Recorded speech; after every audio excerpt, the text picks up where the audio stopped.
KB, tapi saya sedang menyusui, bagaimana ya? Mbak sudah tahu macam-macam KB? Belum. Saya jelaskan dulu ya. KB itu ada beberapa macam, ada KB alamiah, ada KB mantap atau sterilisasi, ada KB alat sederhana, dan ada KB tidak sederhana. Yang pertama KB alamiah. KB alamiah itu ada beberapa macam, seperti KB metode kalender atau suhu basal. Nah, jadi itu bapak dan ibu tidak boleh melakukan hubungan seksual terlebih dahulu saat masa kesuburan ibu. Jadi ibu harus tahu masa kesuburan ibu kapan, seperti itu. Tapi sama saja ada keuntungan dan kekurangannya. Keuntungannya itu lebih sederhana, tidak menggunakan biaya, tidak ada efek samping jangka panjang. Nah, tingkat keberhasilannya itu sekitar 65%. Akan berhasil ketika bapak dan ibu konsisten menjalinnya. Kemudian yang kedua ada KB sederhana dengan alat. Nah, di sini ada kondom dan ada diafragma. Kondom ini mudah didapatkan ya keuntungannya. Kan banyak tuh di rumah di Alfamart pasti ada kan yang jualan. Dan masangnya itu juga mudah, tidak perlu ke pelayanan kesehatan. Harganya juga murah. Nanti ini dipasangkan ke alat kelamin bapak. Yang diafragma ini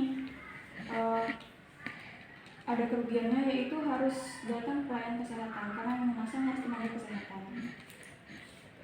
Tingkat keberhasilannya itu sekitar 80-85%. Tapi diafragma ini paling rendah tingkat keberhasilannya.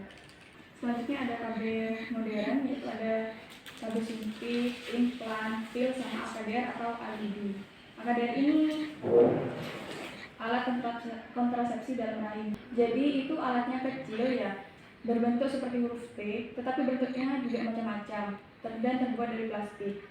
Nanti itu alatnya dipasang di dalam rahim. Nah, alat ini penggunaannya bisa sampai 10 tahun.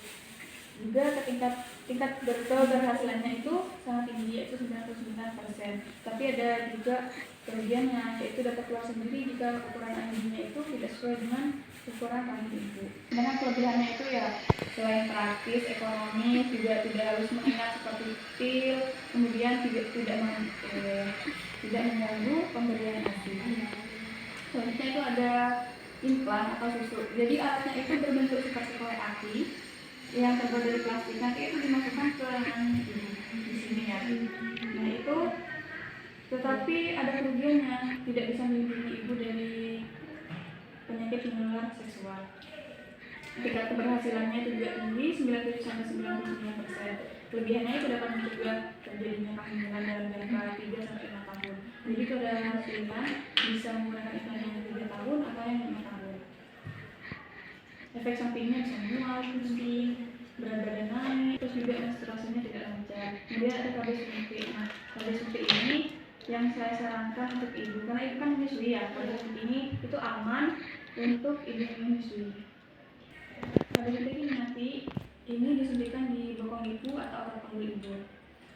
Ibu bisa kembali atau bisa menggunakannya itu yang tiap 3 bulan atau tiap 1 bulan. Tingkat keberhasilannya itu juga tinggi, yaitu 99%. Tetapi ya sama, ada kekurangan dan kelebihannya. Kelebihannya dapat digunakan oleh ibu menyusui ya, tidak perlu dikonsumsi setiap hari seperti pil. Nah, tetapi kekurangannya itu kembalinya kesuburan ibu itu sedikit terlambat. Dan yang terakhir itu ada KB pil.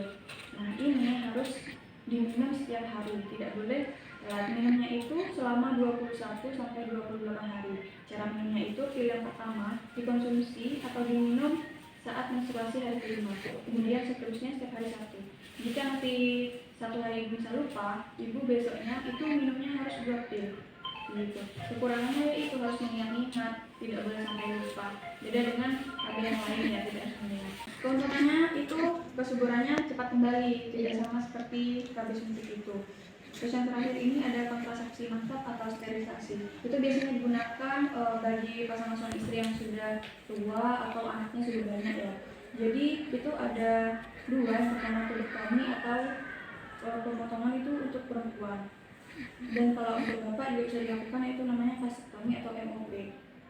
Keuntungannya itu permanen ya, tidak ketika sudah melakukan sterilisasi tidak perlu balik lagi ke pelayanan kesehatan. juga tidak ada efek samping jangka panjang. Tapi kekurangan itu harus dengan tindakan pencegahan. Dan juga ada catatan untuk KB nonton ini, yaitu harus mendapat izin dari kedua pasangan. Baik, sudah paham yang saya jelaskan? Jadi ibu memilih KB apa? Saya ini saja, Mbak, KB suntik saja. Soalnya kan tetangganya juga bisa untuk ibu menyusui. Ya, Mbak. Kalau begitu, mau yang 3 bulan atau 1 bulan? Yang 1 bulan saja. Baik, saya buatkan kartunya terlebih dahulu. Iya. Ibu, nanti ini kan sekarang suntiknya bulan Juni, nanti balik September ya. Ini kartunya, nanti kalau mau suntik dibawa lagi ya. Permisi ya, Sus.